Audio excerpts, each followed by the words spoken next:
Salam, salam, j'espère que vous allez bien. Moi, par contre, un peu, je sens que je vais perdre mon argent, mais bon, yallah quoi.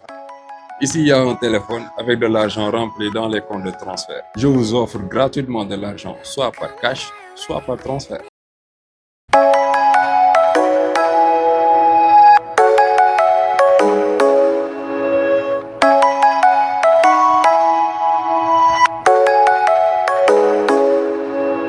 Come and fly away with me.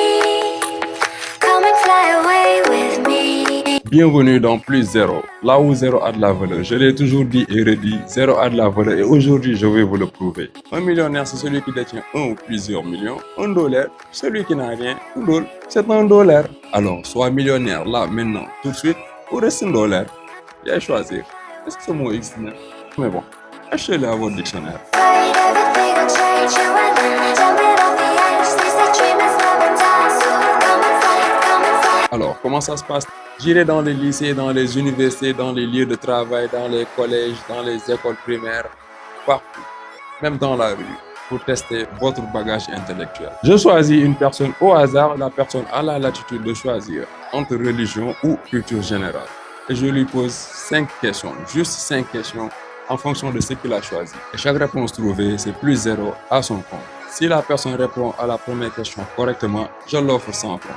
S'il répond à la deuxième question correctement, c'est 1000 francs. À la troisième question, 10 000 francs. Quatrième question, 100 000 francs. Et cinquième question, 1 million de francs CFA. waa lii neexul Et tu deviens millionnaire. waaw lii nag neex na. Alors, la personne a la possibilité de choisir soit les escaliers, soit l'ascenseur. Si elle choisit les escaliers, je pose les questions une à une de la première à la cinquième question. Si elle choisit l'ascenseur, elle peut choisir entre la première et la cinquième question une question, juste une seule question. Il a la latitude de choisir directement la cinquième question. S'il trouve directement, il gagne 1 million. Mais si elle perd, elle ne peut pas revenir en arrière. C'est la porte de Gorée. Allez sans retour. Je tiens à préciser que ce n'est pas un jeu de hasard, ce n'est pas de la loterie, ce n'est pas un pari. Il n'y a pas une contrepartie, il n'y a pas une mise à donner au préalable pour participer. C'est de l'argent que je vous offre gratuitement. Gratuitement. Juste pour tester votre niveau, tester votre savoir, pour vous motiver et motiver les autres à la quête du savoir. Les questions seront assez simples, très simples, trop simples même. Et celui qui ne trouve absolument rien, je l'offre une bouteille d'eau, mon nom pour avoir participé. Avec plus zéro, sois millionnaire ou reste un dollar.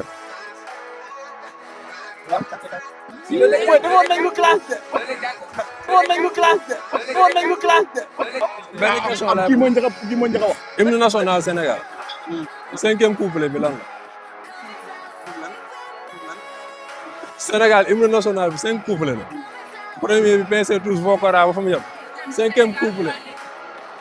Toi le fils de l'écume du lion, toi source de la nuit boobu mooy 2e. 5e couplet bi. ku ko trouvé 10 000 francs. 5e couplet hymne national du Sénégal ma xool citoyen yi. Père bàyyi leen téléphone yi.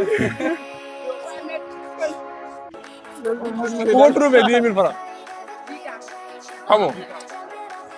keneen ku xam. xoolal ma ñëw yi di wër. mooy 5e couplet bi lan la booy da leen wax booy. alxuraan amuñu ko fi jàng. ñu jàng alxuraan. ñu jàng alxuraan. ku wóolu boppam rek mu ñëw. benn question la.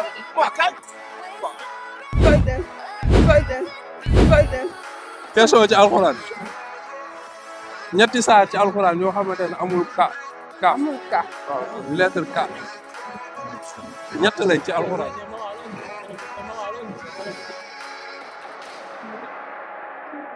Adnas. Nas. Ikhlas. Taxawal. Ikhlas. Ikhlas. Ikhlas.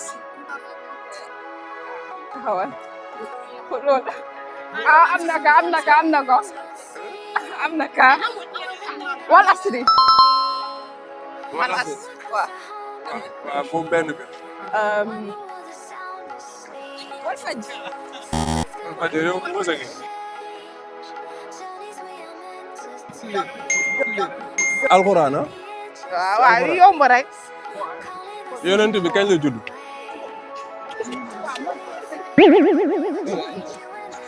yonent bi kañ la judd. man maa ngi nii man maa ngi nii man ngay jëf man maa ngi nii. En quelle année est né le prophète Mohammed? 574. Il appartient à la dynastie dynastie des Quraysh. Quraysh. Il est mort en quelle année? 633. 632. 33 32. Culture générale. Drapeau américain bi ñaata étoile la? 50. 50 exact. Continent africain combien de pays là? 53. 52. Ah, 53. Jeex na. On ma sax 5. Something's gonna change. Journeys we are meant to take. Something at the edge of space, calling us to fly away.